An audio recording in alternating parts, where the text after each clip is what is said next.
Bem-vindos, pessoal, a mais um Diário da Crise. Hoje, Forças Excepcionais, fizemos o Diário da Crise gravado. Hoje é dia 12 do 3 de 2021, tá? É sexta-feira, mas o horário às 15 horas. Então, hoje estamos fazendo esse diário não ao vivo.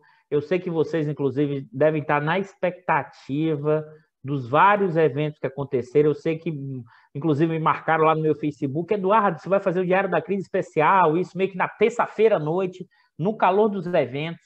E se vocês observarem até nas minhas redes sociais, eu meio que não postei nada apressadamente naquele momento, porque é importante, quando evento desse tipo acontece, a gente decantar, esperar alguns momentos, alguns movimentos para entender o que aconteceu. E tem uma grande novidade. Eu vou retomar a metáfora que eu e Elias usamos, né, lá no último Diário da Crise. Inclusive, eu vou remeter e voltar para algumas discussões que fizemos também no último Diário 47, mas eu vou remeter a seguinte metáfora. Né? Qual foi a analogia que a gente fez lá na parte final do diário, do último diário? Que o Brasil, nesse momento, é um caminhão, um grande caminhão desgovernado, acelerando em direção ao muro. Alguns sem entender a velocidade, alguns sem entender se que está na direção do muro, tá? E aí, Elias e a gente trocando essas ideias, a gente comentou o seguinte: eu alertei, inclusive, nessa metáfora. O cenário é tão caótico, o cenário é de tanta instabilidade, né? Dado a pandemia, dado a crise econômica e, sobretudo, dado a crise institucional. Não é apenas um elemento da ineficiência ou não da gestão Bolsonaro, mas também, junto a isso, há uma profunda crise das instituições que dificultam qualquer coordenação do devir, quer seja do investimento, quer seja do emprego, quer seja da questão da direção da nação brasileira. E eu me lembro que eu alertei e comentei o seguinte: está tão confuso que pode ser que em determinado momento o pneu do caminhão fure e desacelere temporariamente o processo na direção do muro. Ou seja, um evento não planejado, um evento aleatório, né, que pode modificar essa configuração. Né? E aqui é importante isso, é a partir disso que o evento marcante, né, dessa semana, e eu vou considerá-lo aqui como um quarto ato da dinâmica brasileira. Quais são os quatro atos, Eduardo, da nossa configuração? O primeiro ato, o golpe parlamentar de 2016, o início desse processo maior. A gente já tem falado isso aqui no diário. O segundo ato, né, o efeito Temer-Joesley, né? E o terceiro ato, o Twitter do Vilas Boas, em 2018. E acho que hoje o grande ato foi a liberação do Fachin, do Lula, para se tornar novamente elegível como um candidato à presidência em 2022. E por que isso eu acho importante? Muito surgiu sobre por que o Fachin fez isso. Né? São várias hipóteses. Alguns vão dizer para salvar o Moro, para salvar o Dallagnol, outros vão levantar várias hipóteses. A minha questão aqui é menos do que uma hipótese A, B, C ou D, é compreender primeiro, né? O Fachin, quando fez esse movimento, ele estava se defendendo. A gente tem que lembrar que o Fachin também é a expressão da Lava Jato. O Fachin é o relator da Lava Jato. O Fachin sancionou as decisões da República de Curitiba, assim como o Theory, antes de ter falecido, também sancionou, né, a Operação Lava Jato, os processos legais. Então, nesse sentido, o argumento que eu vou utilizar aqui é que o Fachin também estava olhando os seus interesses. E aqui eu quero fazer essa analogia, né, com o balançar do barco. Que história é essa de novo, balançar do barco, Eduardo? Por que o Fachin balançou o barco? Né? Assim como o Joesley, né, em 2007, para se salvar da prisão naquele momento, ele precisou balançar o barco, ele precisou grampear o Temer, o Aécio, divulgar isso em rede nacional, fazer delação com a PGR para se salvar. E se salvou, tá? Porque ele até foi para a cadeia um período, mas ele permaneceu com seus negócios, né? Só que isso gerou o quê? Uma profunda instabilidade. A análise que eu vou fazer aqui para vocês é que o Fachin, para se salvar, e salvar a Lava Jato no sentido do quê? Porque aqui é importante, né? Depois do hacker, né, que passou essas informações para o Intercept, o Moro foi atrás dessas informações e anexou ao processo, transformou essas informações, né, todas essas gravações de conversa com os procuradores, incorporou a Operação Spoof, né, e que com isso foi possível transformar essas informações em provas, né? O Lewandowski, quando abriu para os advogados do Lula essas informações, isso cada vez mais causou uma pressão política, jurídica, porque novas informações apareceram além do que o Intercept tinha divulgado, né?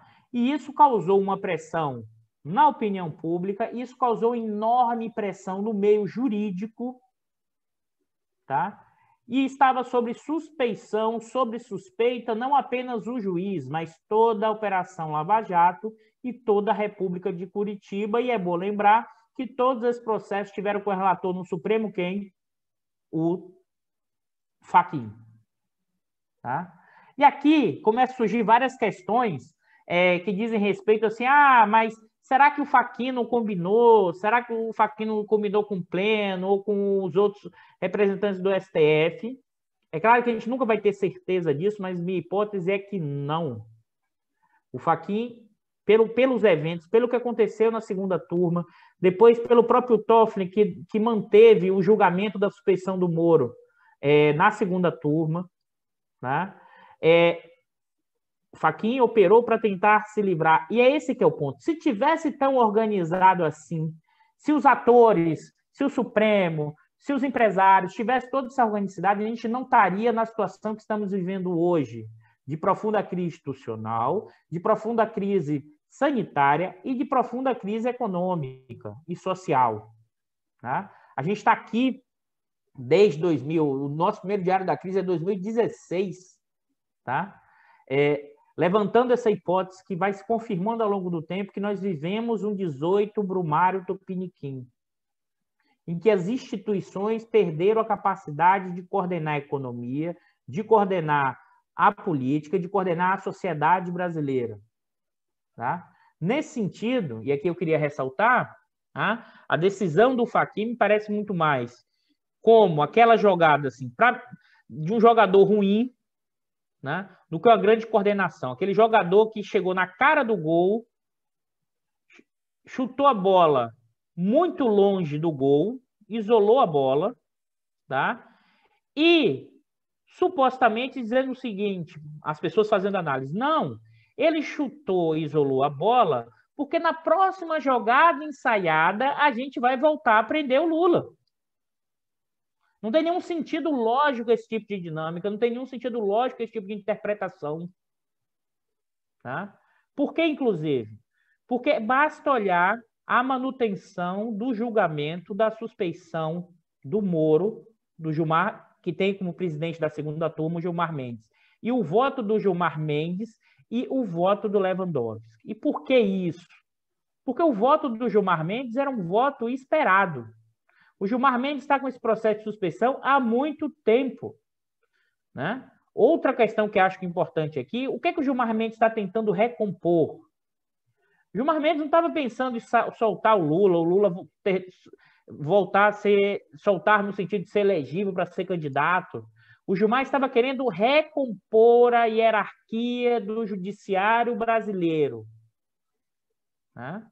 E o Gilmar Mendes é anti-Lava Jato desde agosto de 2016. E por quê? Né? Eu vou ler aqui, isso é uma matéria, né, lá do Estadão, de 23 de agosto de 2016. Né? Tem como título assim, o cemitério está cheio de heróis, desses heróis, de Gilmar Mendes sobre os procuradores da Lava Jato. O que aconteceu lá em agosto de 2016, em que o Gilmar Mendes, inclusive, também mudou de opinião, porque ele era um grande defensor da Lava Jato durante o impeachment da Dilma e andou alinhado com a República de Curitiba ao longo de 2015 e ao longo de 2016, até o impeachment, até o golpe parlamentar de 16. O que é que tem de novidade em agosto? Um vazamento da República de Curitiba para a revista Veja sobre ainda em curso delação do Léo Pinheiro, presidente da OAS, que capa da Veja colocou o Dias Toffoli como recebendo pagamentos referentes a uma reforma no apartamento dele. A partir daí, o Gilmar Mendes percebeu qual era o mecanismo do jogo da Lava Jato. Qual era o mecanismo? Quebrar aquilo que a gente tem falado aqui há muito tempo. Quebrar as hierarquias que possam parar a Lava Jato. Qual é uma das hierarquias que poderiam parar a Lava Jato? O STF.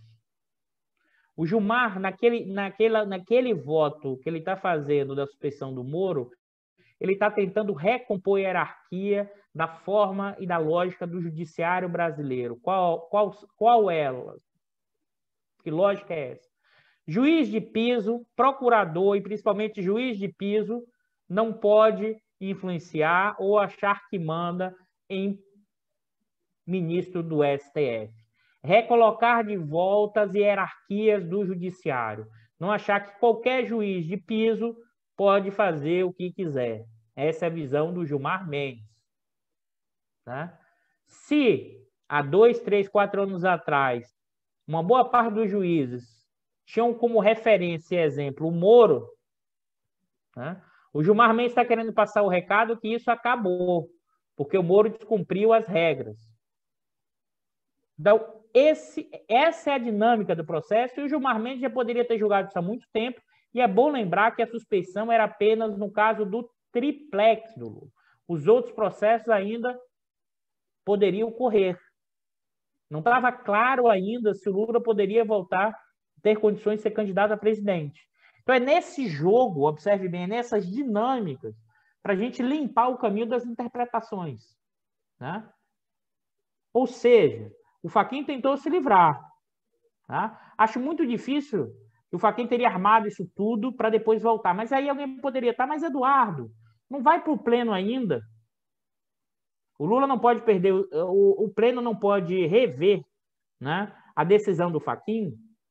É evidente que juridicamente pode, mas acho muito difícil politicamente. E mesmo politicamente, também no âmbito da questão do judiciário. Ah, Eduardo, é por quê? Porque o Lula tem força política? Não. Por causa das informações que existem hoje, ainda não revelada, na operação Spoof. Por enquanto, inclusive, a defesa do Lula pode continuar o quê? Mandando informações para o Supremo, utilizando essas provas que estão na operação Spoof. E todos nós desconfiamos, não sou eu, que ali ainda tem muito mais coisa para aparecer. E que pode envolver muita gente. Do judiciário, da imprensa, né, dos meios de comunicação, dos mais diversos espectros da sociedade civil. Né? Então, ali tem uma caixa de Pandora, né, que eu acho que o judiciário, no caso o Fachin, tentou fechar. E mesmo que para isso, para fechar essa caixa de Pandora, que é o que está dentro da operação, ali das informações do hack da operação Spoof, o que eu faço para fechar a caixa? Eu tenho que balançar muito o barco. E o que é balançar o barco?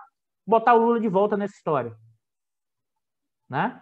Por isso que eu estou demarcando essa perspectiva como um novo momento de uma reconfiguração desse processo. Aí você vai dizer, Eduardo, mas o que isso significou? Isso você colocou de novo no jogo a esquerda com capacidade eleitoral para derrotar o Bolsonaro. Existia muita ilusão, achando que o Bolsonaro perderia para todo mundo no segundo turno, em 2022. Não é claro, não é trivial. O Bolsonaro, como eu já alertei aqui, tem um piso alto. Tá? O Bolsonaro hoje, o governo Bolsonaro, enfrenta uma profunda pandemia, uma crise econômica, mas desconfio que os militares e o Bolsonaro, daqui a 2, 3 meses, se a popularidade continuar baixa, se a economia tiver em problemas, tá? Ele facilmente, se achar necessário, substituirá o Guedes, né? E poderá fazer políticas para tentar. Não é que ele vai dar girada desenvolvimentista, não, pessoal. Não é que o Bolsonaro vai virar intervencionista, não. Isso é o discurso da grande imprensa do jornalismo econômico limitado. O que o Bolsonaro fará, sim, se precisar, mexer em tarifa de GLP, se necessário, vai tentar aumentar o auxílio emergencial, se ele perceber que a popularidade dele está caindo. Ainda mais no contexto agora com um oponente com potenciais possibilidades de vitória.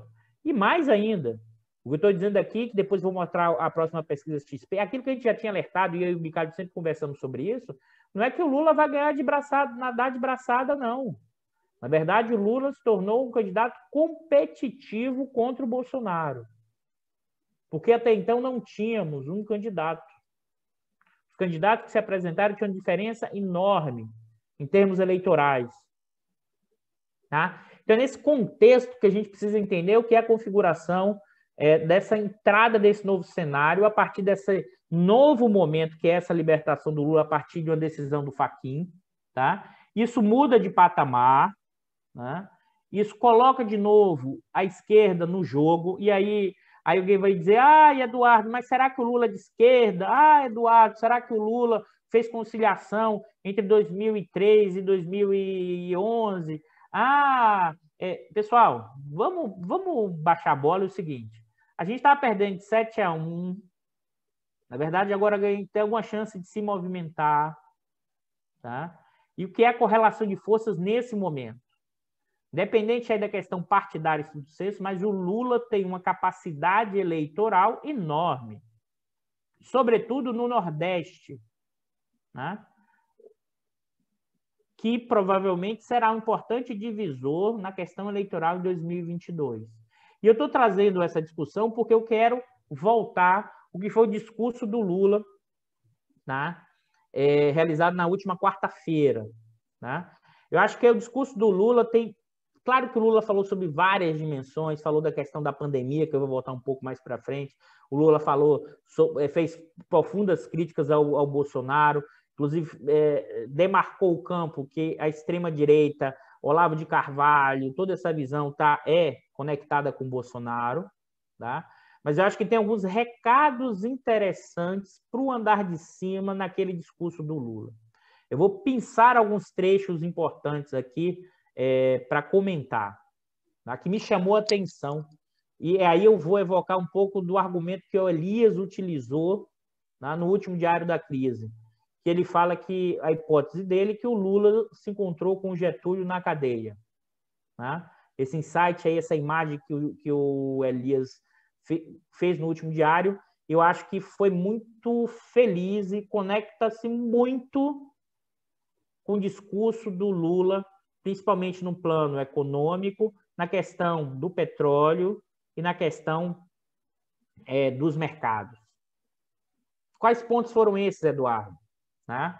Primeiro, o Lula falou o seguinte: não tem mais privatização. Não tem mais privatização. Acabou a privatização. O país não tem sentido ficar vendendo.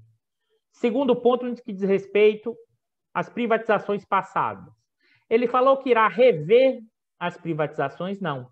Mas ele também não disse que não irá rever. E mais, falou a seguinte frase: se eu hoje estivesse comprando ativos da Petrobras, eu estaria muito preocupado. Então, ele deixou isso em aberto. Primeiro ponto. Falou sim que irá reconfigurar a Petrobras, tá, com função estratégica de desenvolvimento nacional, que irá mexer na política de preço, né, mas não apenas na política de preço. Transformar a Petrobras como indutor do desenvolvimento. E mais ainda, que é a fala do Lula, ele falou: o Estado não é um Estado empresarial, o Estado deve ser indutor. Né? essa fala dele, junto com a questão da política econômica e a questão do endividamento, ele falou, não dá para ter a questão do ajuste para reduzir dívida, não leva a lugar nenhum. A gente tem que ter crescimento, né? Aí sim, ele não usou esses termos, mas para reduzir a relação dívida-PIB. Crescimento será o motor. Além disso, né, a minha sensação é que a Carta ao Povo Brasileiro, né, lá de 2002, que teve muito um alinhamento com o setor bancário financeiro brasileiro, em certa medida ele fez alguma demarcação importante na minha visão, quando ele disse assim, quem quiser investimento produtivo, que venha comigo, não tenha medo. Mas quem quiser ganhar dinheiro especulando contra o povo, não venha comigo. Né? Ele fez uma demarcação. E, claro, observe. Eduardo, você está dizendo que o Lula teve um discurso revolucionário? Não. Tanto é que, no início, naquela discussão, ele vai falar, olha, no capitalismo, né, é preciso ter empresários fortes, mas também sindicatos fortes. E nós vamos rever, né, a reforma trabalhista no que diz respeito à questão sindical. Ele não usou dessa forma, mas ele deixou implícito, claramente, nesse aspecto, uma mudança da reforma trabalhista no que diz respeito à questão sindical. Tá? Abriu o diálogo para conversar? Realmente abriu. É uma ideia de que é possível conciliar com todos? Acho que não. Né? Acho que não. Aqui é uma hipótese que eu vou levantar. Acho que o Lula aprendeu, depois de ter ido para a cadeia, de ter feito o governo da conciliação plena com todos os segmentos, que a nossa burguesia brasileira, na hora H, ela chuta, elimina alguém que não a representa diretamente. Ele foi parar na cadeia. Tá? Isso é muito marcante e é interessante isso, porque está circulando aí nas redes sociais uma manchete de um jornal à época da abolição da escravidão. E mostra assim, o preço das ações do Banco do Brasil estão mais baixos do que antes, estão mais baixos depois do fim da escravidão. Existe um risco, né? Existe um risco, vamos dizer assim, um risco econômico importante, tá? Esse é um ponto, só para vocês terem ideia aqui, né? É o Diário do Brasil, que diz questão de dívida, questões de ação do Banco do Brasil, afirma assim, todos os papéis de crédito, enfim, perdem de valor dia a dia, a desconfiança geral, o capital se retrai, o espírito de empresa desaparece, as economias nacionais emigram constantemente do nosso país e vão alimentar o povo e a indústria de outros povos. O comércio queixa-se como fundamento de avultados prejuízos por essa depressão geral de valores. Né? Aí vocês poderiam estar me perguntando, Eduardo, o que é isso? É um diário de hoje? É o jornal o Globo? É o Estadão? Não.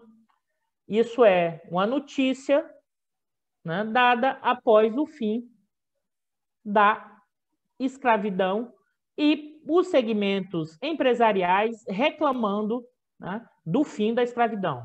Eduardo, o que isso tem a ver? O que isso está conectado com a nossa história e por que os meios de comunicação parece que continuam funcionando do mesmo jeito, né?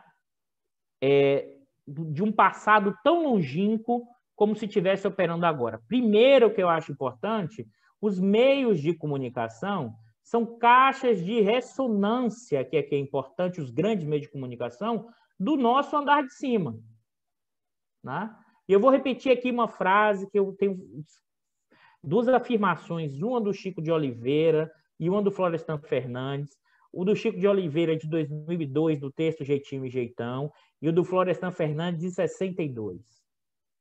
Assim como em outros momentos históricos, a classe dominante brasileira, aspas, burlou e burla de maneira permanente e recorrente as leis vigentes sacadas a fórceps de outros quadros históricos. Oliveira, 2012, página 10.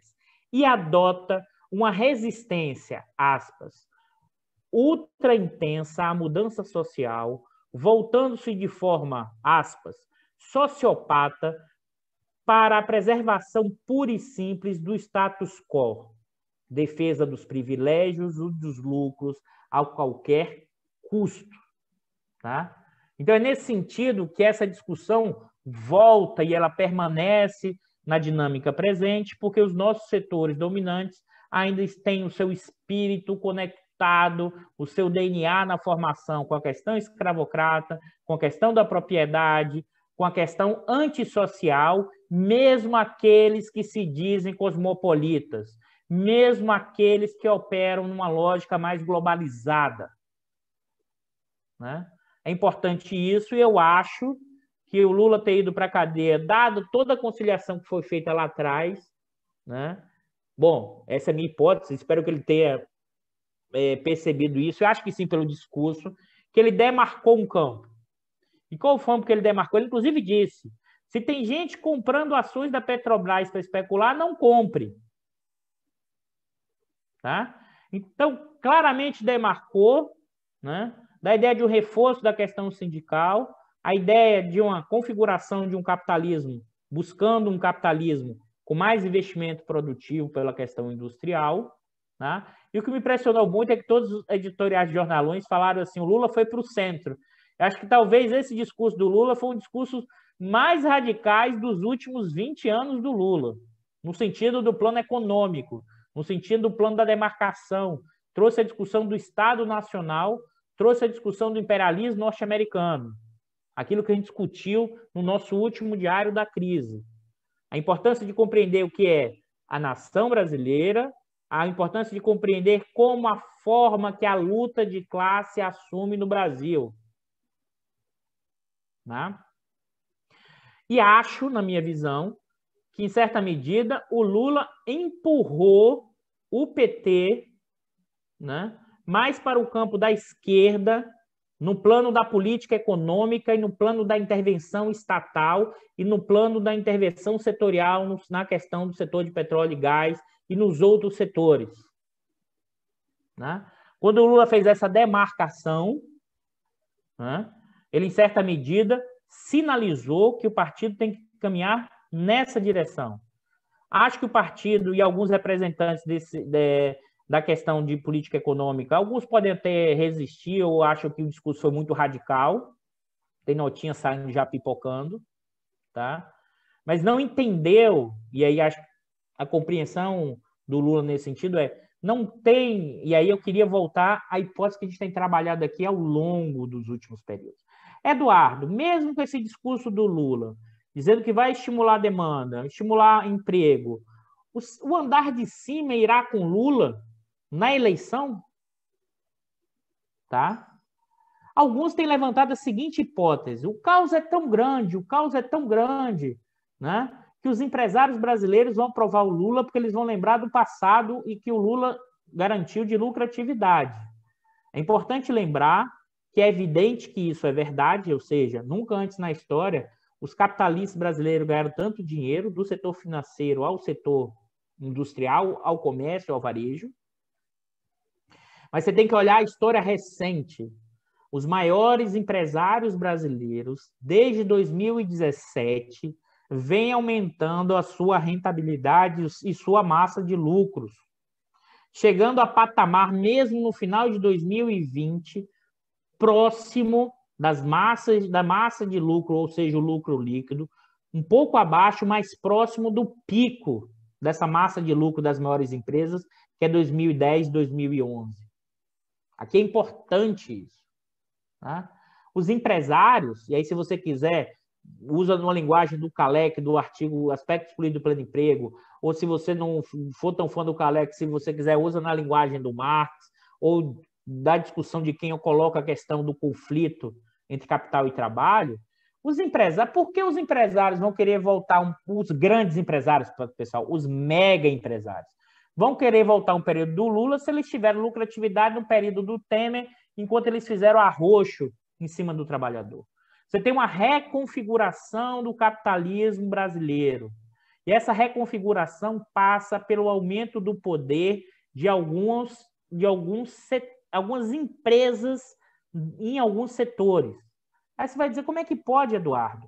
Se o PIB, por exemplo, do serviço cresceu muito pouco desde 2017, por que agora, por exemplo, no varejo, né, os proprietários das empresas do varejo se tornaram os homens mais ricos e as mulheres mais ricas do país? Né? Por que a Luísa Trajano se tornou cobiçada para se tornar candidata? Né? A Luísa Trajano hoje está entre as 10 mais ricas do país.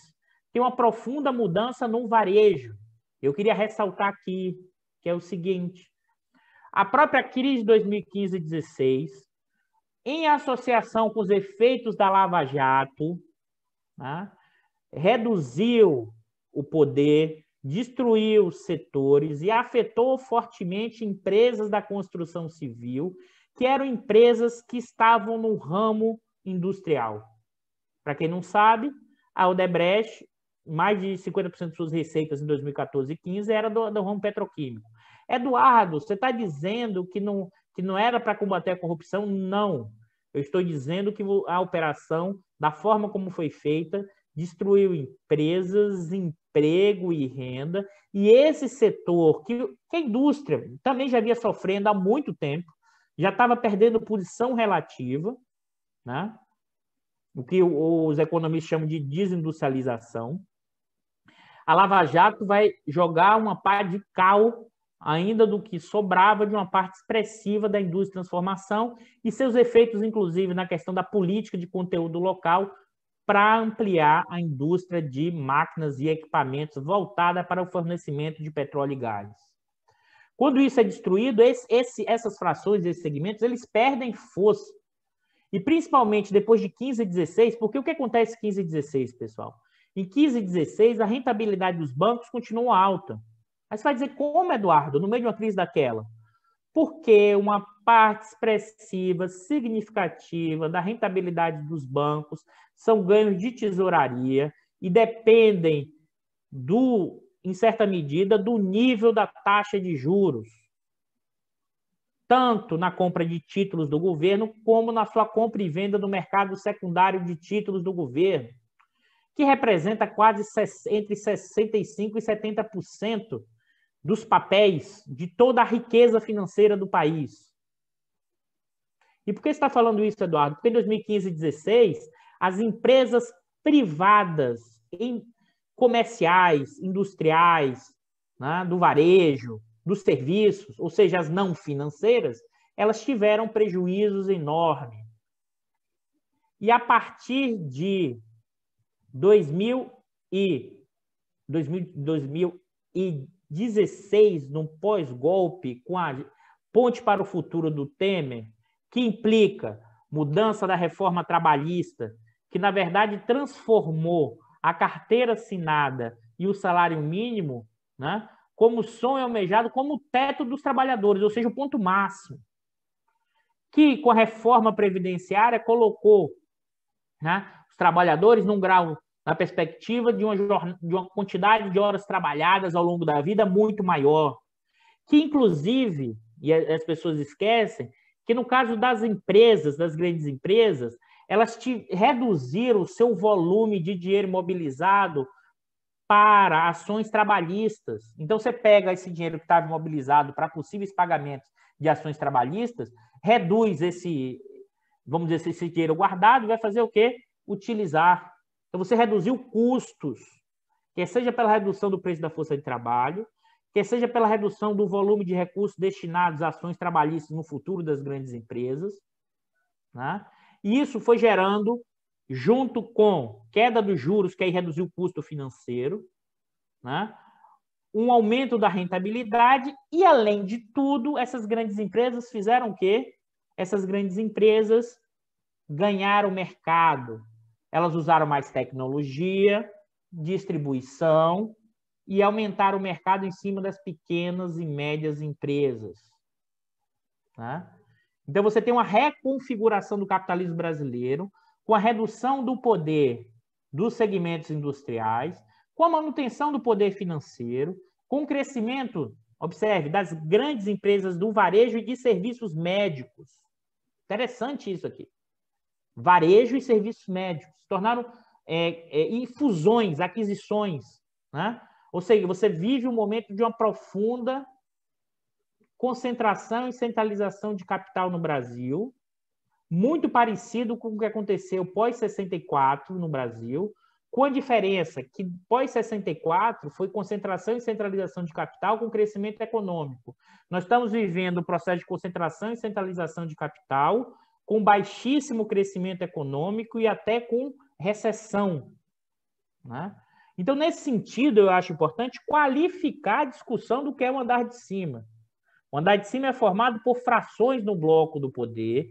Essas frações são industriais, financeiras, do agronegócio, dos setores intensivos em commodities. Com a melhora, inclusive, recente dos preços das commodities, o setor intensivo em recursos minerais voltou a ganhar muito. O agronegócio tem ganhado muito. E não necessariamente irá desembarcar facilmente do Bolsonaro. Se você não olha essa correlação de força, e mesmo o varejo, aí você vai dizer o varejo, Eduardo.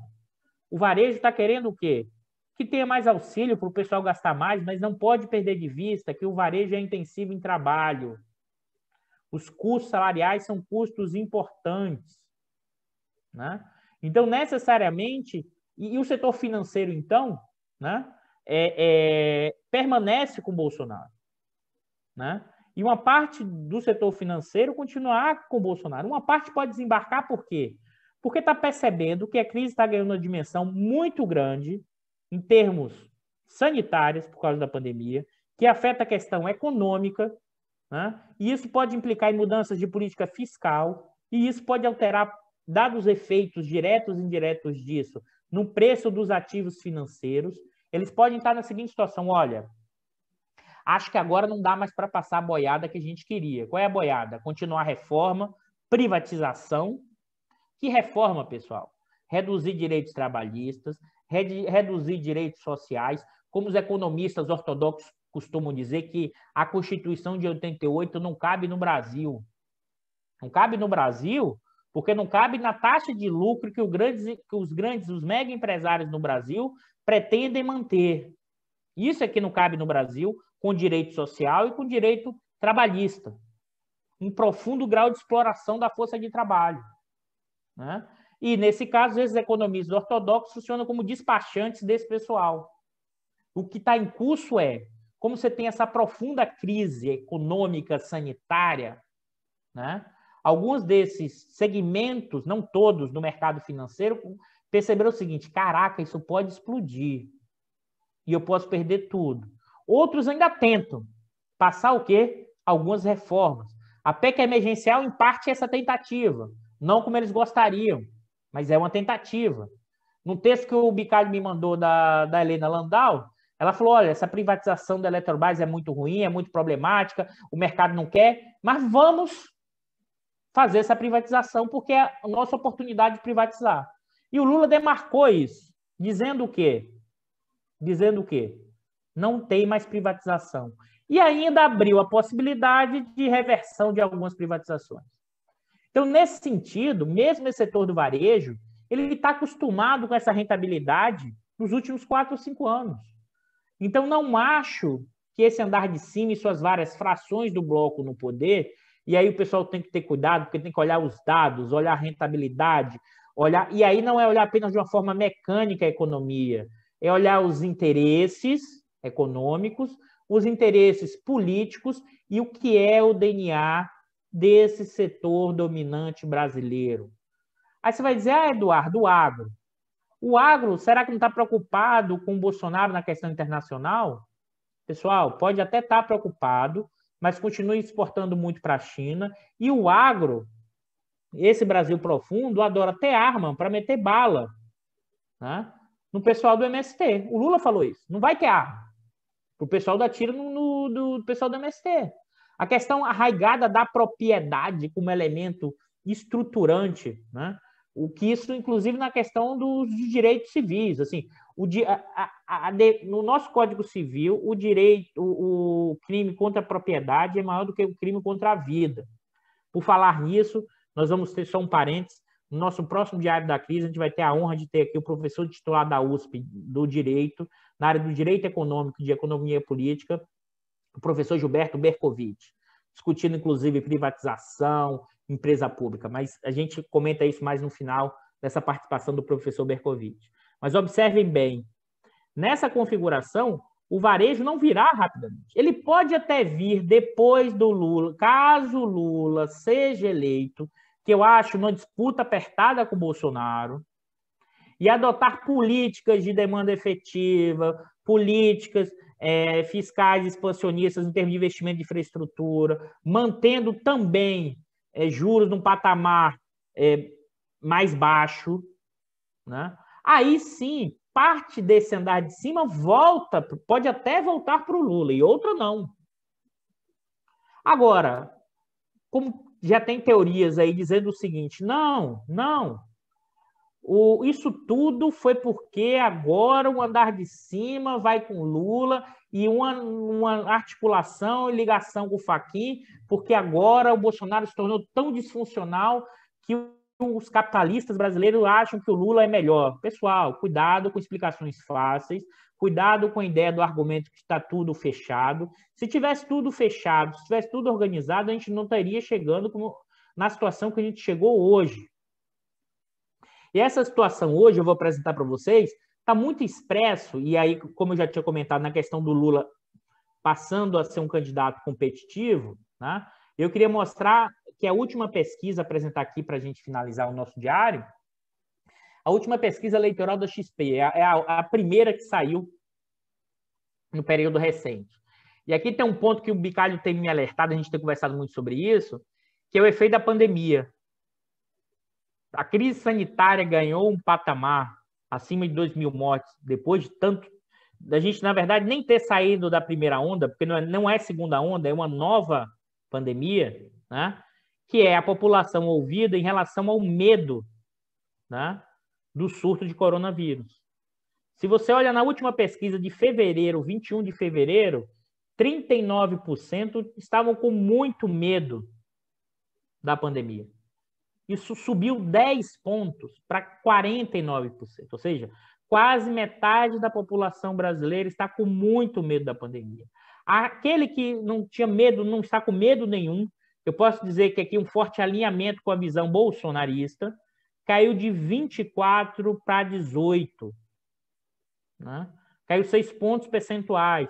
Chegando aqui a hipótese que eu já tenho levantado para vocês, a um patamar aqui, um nível, um teto, né? Que eu acho que é o teto do bolsonarismo raiz, né? Ou entre talvez 10%, 15%, mas assim, isso aqui é o período pior lá de abril, né? No auge da pandemia. O outro elemento importante que é a questão econômica, né? A economia no Brasil, no momento, está num caminho errado. Observe que desde final de dezembro 20 até março piorou em 13%. Pessoal, e se você olha essa mesma curva, que cai a partir de junho, agosto, setembro, outubro, novembro, qual é o efeito disso aqui? O efeito positivo em termos da percepção econômica, em termos, inclusive, também da avaliação do Bolsonaro, e isso está associado à questão do auxílio emergencial. O auxílio emergencial permitiu que uma parte expressiva da população, a mais pobre, pudesse ficar em casa, se defendendo, inclusive, do corona, sem precisar procurar emprego. Hoje, só consegue ficar no confinamento alguns privilegiados que têm condições de ficar no confinamento, né? E alguns desses privilegiados nem ficam. Quem é privilegiado? Quem pode trabalhar home office, quem pode trabalhar no remoto, porque boa parte da população foi empurrada de volta ou na procura do emprego ou na informalidade, no meio da pandemia, sem auxílio, né? É só olhar o que é o caminho certo como cai proporcionalmente.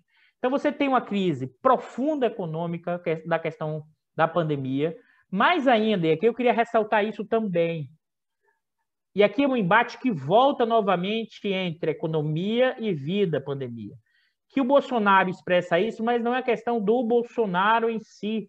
Isso também é muito forte na chamada pequena e média burguesia, que são o quê? Os pequenos e médios proprietários de estabelecimentos, que já estão com dificuldades desde o período anterior, e os que sobreviveram, provavelmente com esse fechamento, sem um estímulo fiscal do governo, implicará em quê? Implicará em mais quebradeira. Mas observe que do lado de lá, as mega empresas continuam relativamente tranquilo. Preocupadas, mas tranquilo. O problema nisso tudo é que o setor financeiro, o quê? Preocupado com o ajuste fiscal, preocupado com o auxílio não ser tão grande, preocupado com a relação dívida-PIB. Por quê? Porque uma parte do preço dos ativos financeiros no mercado secundário, né, depende da taxa de juros de longo prazo. O que é isso, Eduardo? Para explicar para vocês, o preço de venda e compra de títulos do governo ou títulos privados no mercado secundário depende do quê? De uma expectativa de ajuste fiscal.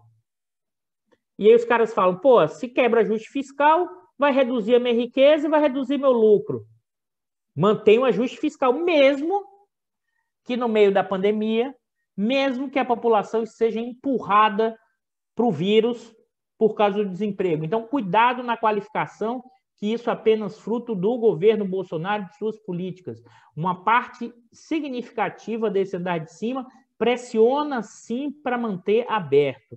Que seja uma parte dos mega empresários, que seja dessa chamada pequena e média burguesia, que inclusive ela é bolsonarista raiz. Né? Acho que isso é um elemento fundamental para entender esse tipo de dinâmica. Dado isso, né, e a gente vai divulgar aqui, eu vou compartilhar de novo para vocês, o resultado eleitoral da pesquisa. Né? O resultado eleitoral mostrou a seguinte situação. Né? Na espontânea, o Bolsonaro tem 20... Qual é a espontânea, pessoal? Assim, não tem nenhuma informação de quem será o candidato. E a espontânea, Bolsonaro vai de 21 para 25, de fevereiro para março, e o Lula vai de 5 para 17. Tá? Ou seja, ainda sob efeito dessa mudança recente, e que pode ter certeza, uma parte significativa da população ainda não sabe que o Lula pode ser candidato. Quando a gente vai para a estimulada, ou seja, com o Lula já entrou em empate técnico, tá, com o Bolsonaro.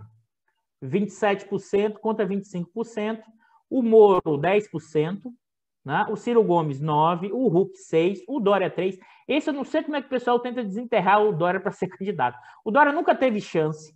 Só o pessoal do jornal Estadão e Folha que acha que o Dória tem chance de ser candidato, ou uma parte específica da classe média alta paulistana. O Dória não tem chance nenhuma. O Dória está igual o Amoedo. Né? Pra você ter ideia, o Boulos tem a mesma votação do Dória, que está na mídia o tempo inteiro falando da vacina e tudo mais. O Mandetta tem 2% e 100%. Agora, tem que lembrar, hein? O Boulos tem 3%, mas o Boulos não necessariamente vai ser candidato e pode, sim, a depender da configuração, fazer aliança com Lula. E é evidente que esses 3 pulam direto para o Lula. Só nisso aqui, você já teria um passar no primeiro turno. No segundo turno, e se você olhar os outros candidatos, somam 16%. Acho muito difícil o Huck entrar vamos dizer, nessa fria agora, porque ele perderá muito financeiramente com essa saída e terá muita dificuldade de bater aí o Lula ou o Bolsonaro nesse cenário. O outro elemento é que o Bolsonaro está praticamente empatado tecnicamente no segundo turno. E nessa pesquisa, todos os outros candidatos perdem para o Bolsonaro. Né? A ilusão de que achar que todos os candidatos ganhariam para o Bolsonaro no segundo, não. A gente está falando no momento de queda do Bolsonaro. Hoje, o Bolsonaro ainda ganharia de todos os outros candidatos e teria um enorme empate técnico com o Lula. E aqui, eu sei que essa tabela de dados, vocês vão ter uma dificuldade enorme para entender esses números, e eu vou ajudar vocês aqui, que eu acho importante, para a gente mapear qual é o perfil de quem considera o governo Bolsonaro ótimo e bom. Tá? Ainda 32% da população, 30% da população nessa última pesquisa. Sendo que no sul do país, 40% acha o governo Bolsonaro ótimo e bom. Tá? O que mais impressiona é que, inclusive, aumentou, tá, pessoal? No sul do país, em relação às duas últimas pesquisas, o Bolsonaro, considerado governo ótimo e bom, aumentou. Opa, desculpem, aumentou. Tá? Ótimo e bom. Aumentou. De 32 para 42. Aqui também chama atenção, porque todo mundo fala da questão dos pobres no Brasil não sabem votar. Tá? Em termos de instrução, ensino fundamental, o Bolsonaro é avaliado como ótimo. Quem tem ensino fundamental, 27%. Tá? E ensino superior, 30%. Ou seja, as pessoas com ensino fundamental acham o governo Bolsonaro pior do que os que têm ensino superior. Os que ganham até 2 salários mínimos avaliam como ótimo e bom 29%. Enquanto que tem mais de 5 salários mínimos, os mais ricos, avaliam que o Bolsonaro é ótimo e bom, com 33% da população. É impressionante como as pessoas costumam dizer que a população brasileira, os mais pobres, não sabem votar ou são, vamos dizer assim, enredados ou são levados a votar a partir de interesse pecuniário sem entender o que está acontecendo. Não. Esse é um exemplo claro, né? E, por exemplo, no Nordeste, eu falei do Sul, mas esqueci do Nordeste, 23% da população apenas acha o governo Bolsonaro ótimo e bom. Ou seja, o perfil de ótimo e bom da avaliação do governo Bolsonaro é sul do país, nível superior, acima de 5 salários mínimos, evangélico, tá? E homem. Né? Essa é uma característica do perfil do eleitorado predominante que considera ótimo e bom o governo Bolsonaro. Tá? E vamos lá. Deixa eu tirar essa coleção de números aqui. E o que eu acho importante essa coleção de dados e informações? Na verdade, mostra que o Lula é um candidato competitivo com o Bolsonaro, que dificilmente outros candidatos terão espaço nessa capacidade de puxar voto, tá? E, em certa medida, o eleitorado do Nordeste terá um peso significativo. É evidente, e é pelo menos a minha hipótese, pelo menos que a gente tem visto nos últimos dias, o Bolsonaro realmente está, inclusive, se movimentando a partir de movimentos do próprio discurso do Lula. Né? E por que eu estou comentando isso? Porque ele sabe, né, que agora tem um candidato competitivo. Mais do que isso, um candidato com capacidade de trazer votos no Nordeste que o Bolsonaro conseguiu alcançar com o auxílio emergencial. E a minha hipótese é que o Bolsonaro irá reagir a isso. Como? Como eu já comentei aqui nessa live. Em algum momento, se a popularidade cair muito e a do Lula subir, acho que talvez trocará o ministro da Fazenda e adote não uma política intervencionista ou desenvolvimentista com um horizonte planejado, mas uma política que tente ampliar o auxílio, uma política que mexa nas tarifas de preço com o objetivo eleitoreiro. Ele e os militares, não por acaso hoje os militares estão no comando do Ministério de Minas e Energia, os militares vão entrar no comando da Petrobras e tem uma forte influência na Eletrobras, tem diretor da ANP militar, ou seja, com capacidade de atuação nas tarifas. Com o aumento da inflação recente, o peso do gás de cozinha é enorme. A gente está falando de gás de cozinha girando em média entre R$90, mas tem estados com R$110, sendo que a população brasileira, per capita, né, 50% dela ganha no máximo até R$840. Ou seja, isso é um peso enorme na renda. Tanto é que parte da população passou a cozinhar com lenha. É nesse contexto que esse cenário mudou. Mudou a correlação de forças. Ah, Eduardo, mas será que o Lula pode ser caçado de novo? Pode, juridicamente, acho politicamente muito difícil, e é por isso, né? E aí, voltando até muitas das falas do Elias, não por acaso o Lula focou no emprego, emprego, emprego, emprego. Né? Voltar à autoestima da população brasileira. Né? Porque, na verdade, o nosso andar de cima tem complexo de vira-lata. O nosso andar de cima, acho que tudo que serve tem que ser europeu ou norte-americano. A capacidade do colonialismo intelectual, acadêmico, é gigantesco na sociedade brasileira, ganhou uma força ainda maior pós anos 90, né? E esse andar de cima se sente um exilado no país. Porque ele não faz parte dessa nação, desse país. Então, na verdade, e é agora, que eu acho importante ressaltar, continuamos numa encruzilhada. Né? Mesmo que o Lula ganhe, não é muito diferente a correlação de forças, as tensões.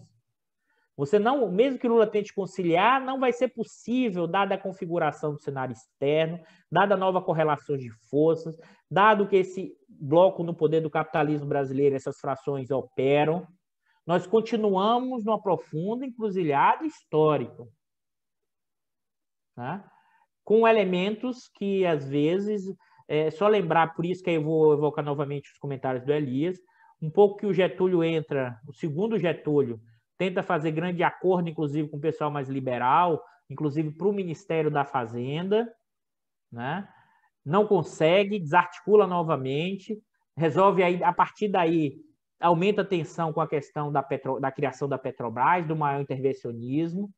Então, assim, eu acho que, na verdade, assim, o campo da esquerda voltou ao jogo, mas o jogo está só começando. Né? E esse recomeço do jogo, como a gente alertou eu e o Elias, ainda não significa que o caminhão parou de ir em direção ao muro. Significa que, por enquanto, o pneu furou. Vamos ver se a gente vai conseguir colocar alguém para girar o volante ou não. Acho que esse é um elemento fundamental. Né? E, nesse sentido, o jogo apenas começou. O jogo apenas começou. Porque a gente vai precisar reconstruir o país. Não é apenas uma vitória eleitoral de 22 que resolve. O país foi desmanchado em suas várias dimensões. Quer seja no setor de petróleo e gás, quer seja do setor energético, elétrico, quer seja na questão democrática, quer seja na questão de políticas públicas. E é necessário reconstruir. Eu acho que, depois de muitos diários da crise pessimistas, a gente está trazendo um diário da crise aqui com algum alento. Não como saída mágica, não como o Lula será nosso salvador, né? Eu acho que isso é fundamental entender, mas, ao mesmo tempo, novamente o campo da esquerda voltou ao jogo. Voltou a poder disputar o jogo, porque antes ele era expulso, toda vez que ele tentava entrar em campo, ele era expulso do campo. Porque, nesse momento, os setores dominantes, a questão executiva, mudava a regra do jogo o tempo inteiro, como diz Chico de Oliveira, burlava as regras, o jeitão, para manter fora o campo da esquerda. Nós voltamos ao jogo. O jogo ainda continua. A gente continua perdendo ainda. Né? E mesmo que ganhe em 2022, é apenas um primeiro passo da necessidade de uma profunda reconstrução. Então, eu gostaria de agradecer a todos por ficarem até o final desse vídeo. Esse é o Diário da Crise 48. Desculpa, hoje não conseguimos fazer ao vivo. Voltaremos ao vivo na próxima semana. Eu sei que vocês vão ter várias provocações, perguntas. Uma parte delas coloquem embaixo aí nas perguntas do vídeo, tá? E aí eu vou fazer de novo de youtuber. Marquem o sininho, compartilhem se gostaram, dê o like para a gente aumentar o alcance e voltaremos na próxima sexta com um convidado especial, o professor Gilberto Bercovitch, para discutir essas questões do direito, da economia, da questão da privatização, de alguns elementos jurídicos importantes para a gente entender o contexto. Obrigado a todos e posso dizer que vimos hoje com algum alento. Tchau, pessoal. Espero vocês no próximo vídeo.